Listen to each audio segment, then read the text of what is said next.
All right, welcome to this week's Care for the Course and Golf Rule of the Week segment. This week we're talking about bunkers and the do's and don'ts in a bunker.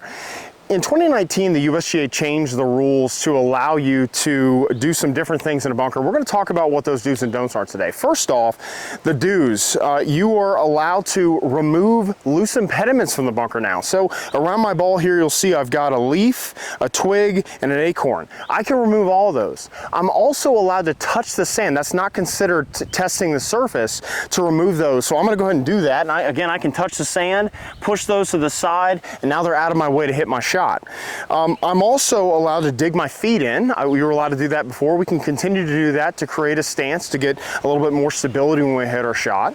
Another thing we're allowed to do is, I was over on the other side and I walked over, wasn't sure what wedge I was going to use, and I grabbed two different wedges and I've determined which one I'm going to use now. And instead of putting it out of the bunker, I can place this in the bunker as long as I'm not trying to test the surface when I'm doing so. If I just place it down, I could either toss it or just place it like that, and that ball, or rather that club, is now in the bunker, and it's not a penalty to do that. So I can place it in a bunker without a penalty. What you're not allowed to do, though, is you can't test the surface on purpose, meaning that you can't test it to see what the surface is like to help you and get information for your shot. So some of the things you can't do is you can't ground your club behind the ball. You still can't touch the ground here. That is a penalty. All right, that's a general penalty. You can't, as you're pulling the club away, even if you're hovering it, accidentally touch the sand, and as you see, I moved some sand on the way back, so you still can't do that. What you also can't do is, when you're making a practice swing, you can't hit the sand.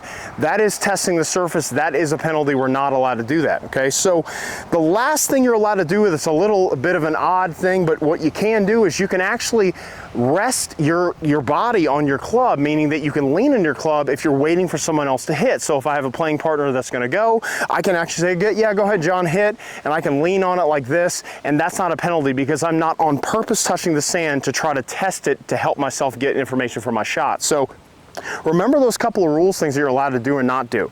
The last thing is, again, after I hit my shot here, I always want to make sure that after I hit my shot, I then fix that area that I've disturbed by using a rake. So I want to rake that surface, get it smoothed out so it's better for other players when they come in the bunker here. So after I finish raking the bunker, as we always recommend, take your bunker rake and put it back in the sand when you're done. It's a lot easier for players to find that bunker rake when we do that. So use those rules to help you take some advantage of them, and also place your bunker rake back in the bunker when you're all done. All right, we'll see you on the course.